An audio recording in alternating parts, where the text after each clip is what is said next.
today we'll be talking about how as a full-time professional student, I was able to generate above $5,000 a month in side income, but more importantly, how you can do the same thing as well. Hey guys, welcome back to the channel. My name is Fabian Mendoza and I'm currently a fourth year dental student here at UT Health Science Center in San Antonio, Texas. For those of you guys that are new here, my younger brother Cesar and I decided to go ahead and start this channel to document our journey through dental school and into full-fledged dental healthcare professionals. So today we'll be doing something a little bit different and taking a little detour from our regular dental school content. So before we get started on what exactly the side hustle was and how you could implement the same principles yourself, let's get a little bit of the backstory. It is now summer of 2020. Now at this point in my life, I'm currently transitioning from my second year in dental school going into my clinical third year in school. Now, for those of you guys that are not aware, this transition from second year to third year is a very daunting yet exciting period in almost any dental student's life. You are going from treating mannequins in the simulation lab, working on plastic teeth, and transitioning into treating real life patients and hopefully doing some life-changing work. Now, if we take into account this was also going on at the same time that the COVID pandemic was in full swing, you can start to get a little bit of a better idea as to the chaos that this exactly was. Now, at the same time, I had recently upgraded apartments and had just moved in with my younger brother. At this point in his life, he had just graduated undergrad in 3 years and was currently taking a gap year before hopefully entering dental school in the upcoming year. Now, during this gap year, we both thought it would be a good idea to take this time to bond as brothers and move in together, since this was probably going to be the last time that we would get a chance to do so in the years to come. Now, with this new upgraded apartment, it also brought higher costs, where I was paying anywhere under $1,000 for a 1-bedroom apartment before. Now, for the 2-bedroom apartment, we were now being charged just above $1,500 a month, not including utilities or any other living expenses. While I was living mainly off student loans, the way he made ends meet was by getting a job as a dental assistant. Now, for those of you guys that are not aware, being a beginner dental assistant, especially in your first few years since getting the license, is not a very highly compensated job. Now, at his first dental assisting job, he was getting paid roughly around $13 an hour. If we multiply that by 20, Alexa, what is 8 times 13? Alexa, what is 104 times 20? He was getting paid close to $2,800 a month. Now, while this was enough to pay for his half of the apartment rent, and I was able to subsidize mine, you could see how we were stretched pretty thin when it came to money. One day we were just sitting around the couch, scrolling through TikTok, and we came across this interesting video. It was this entrepreneur, Brian Pineda, that was talking about what the best side hustles of 2020 were. He was discussing his story about how he started off his career flipping furniture. I'm not talking about flipping tires like you see these athletes do out on the track. We're talking about buying and reselling furniture or other goods through platforms like Facebook Marketplace, OfferUp, or Craigslist. Now, while this is something that I had personally tried, flipping Pokemon cards and other small little items in the past, it is not something that I had gone very deep in. So while I'll go ahead and link the original video right here and also in the description, pretty much the premise was that this guy would buy cheap couches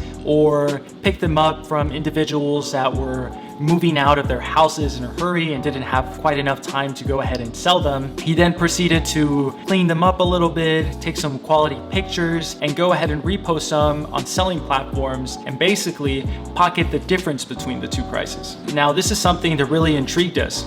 First, we needed transportation to haul the couches from the sellers to our warehouse where we would clean and update the pictures on these items and later haul them out to the buyers that would later buy these couches or items. Second, we needed a storage facility, which in our case, we chose to obtain a 15 by 15 unit, and later as sales began to exponentially grow, we decided to get another 15 by 15 storage unit. Now, these storage units had to be drivable in the case that the customers wanted to come and see the couches personally to go ahead and vet them. They had to be able to come and look at the items, as well as it would have to be easy for us to unload and load couches depending on whenever we made sales. Third and final thing that we needed was a phone. Once we picked up the couches from the sellers, we would then bring them back, and once they were clean, we would take some high quality pictures with some pretty good lighting. We would then repost them onto apps like OfferUp and Facebook Marketplace. Out of these three things, probably the hardest thing to come about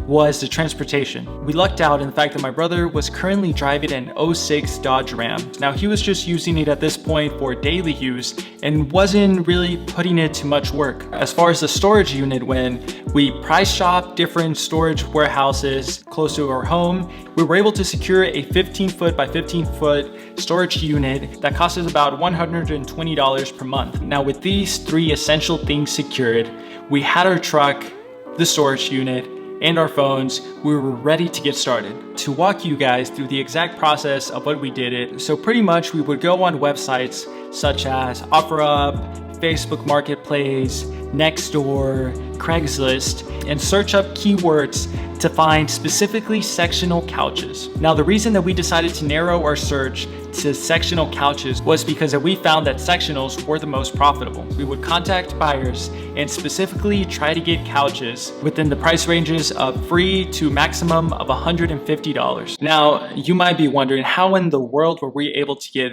couches for free? Well, pretty much whenever people were desperate to either move out of their existing apartment or make some room for their new furniture coming in, they were much more desperate and willing to get rid of their furniture as soon as possible. Now, a lot of these times, this would lead them to be much more willing to give us the couches at a very cheap price, or often they would just give it to us for free if we could go ahead and provide the manpower to move them out. Now, once we picked up the couch, we would then transfer it to our warehouse. We would go ahead and clean these couches, vacuuming the areas under the cushions, washing the cushions if they were a little bit dirtier, and spraying some Shout and Febreze products to go ahead and freshen up these couches. Now, once this was complete, we would then use our phones to take some high quality pictures of different angles, and we would later put these pictures on OfferUp and Facebook Marketplace to go ahead and resell these items. Now, one of the key strategies and one of the key success points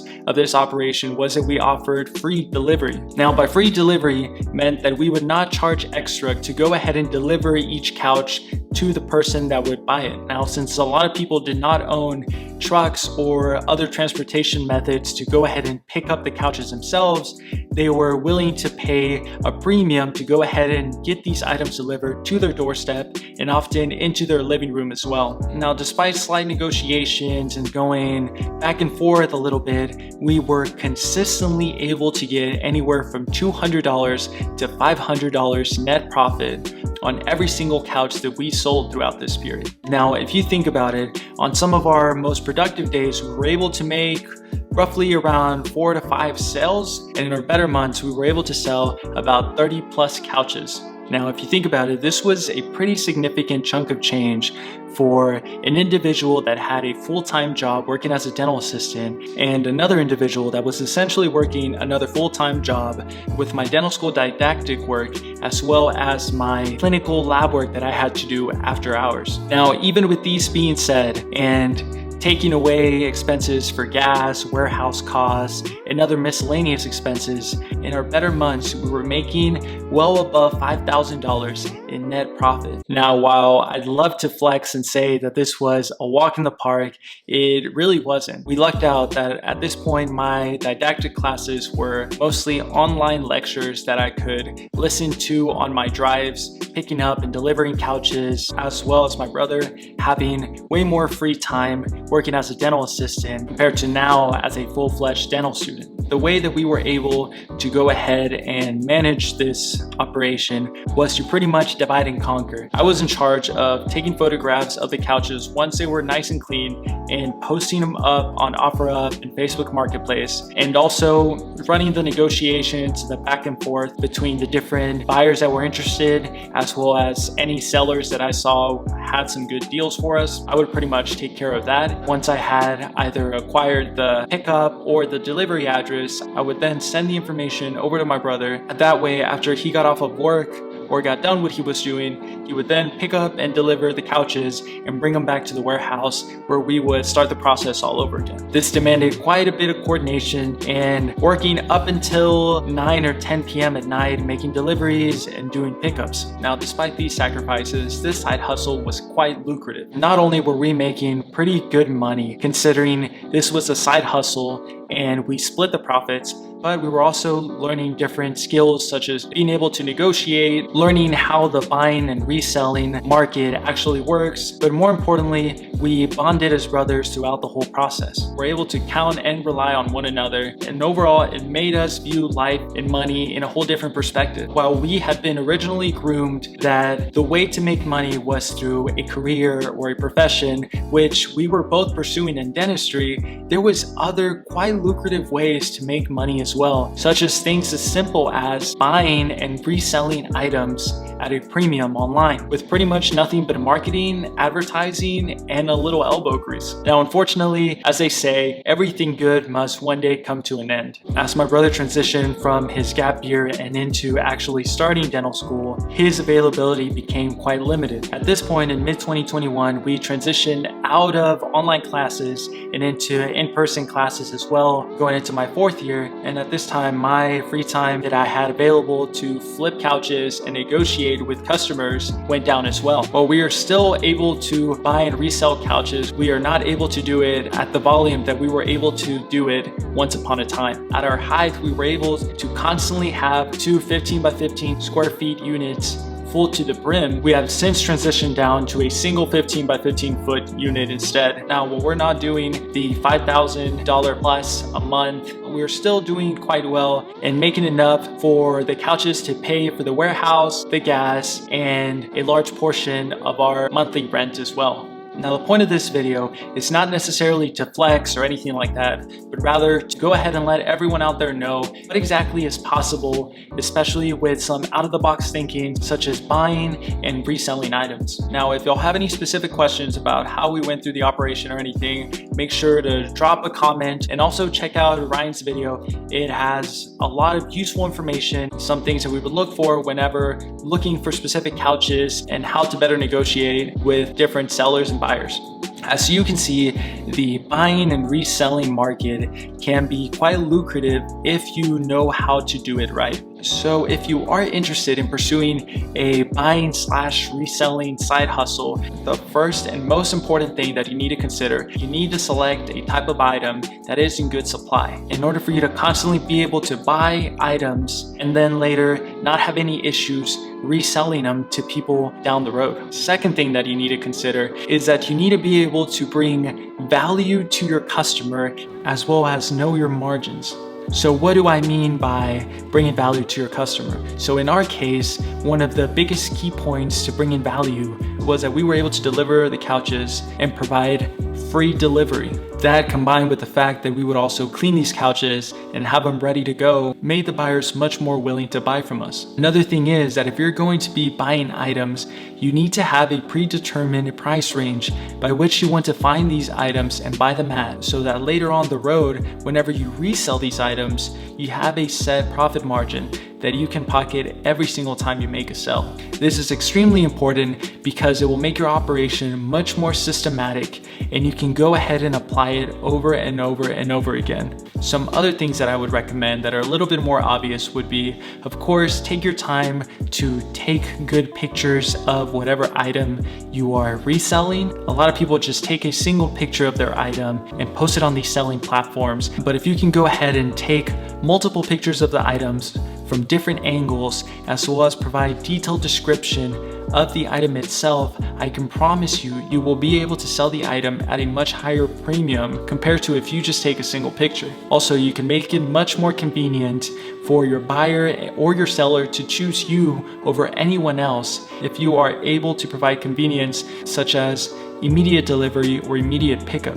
In this world we live in now, everyone wants things fast and easy. So if you can go ahead and provide that to the best of your ability to your customer, you will exponentially rise above your competition. So in conclusion, regardless of your current situation, if you're a full-time working employee, or even if you're a full-time professional student, if your goal is to make a little income on the side, it is definitely possible. Like I mentioned, buying and reselling items can definitely be lucrative, but it is not the only option either. With the rise of things such as e-commerce, cryptocurrency, and the internet in general, it is now more than ever way easier to make some income on the side, and it doesn't necessarily have to be as physically or time intensive as, let's say, flipping couches. Now if you enjoyed this different change in topic of the video and would like us to talk a little bit more about money as far as we know it at this point, or moving forward in our careers, make sure to drop a like, hit that subscribe button, and make sure to leave a comment to go ahead and let us know what you thought about the video or any side hustles that you yourself might be doing. So till next time, peace.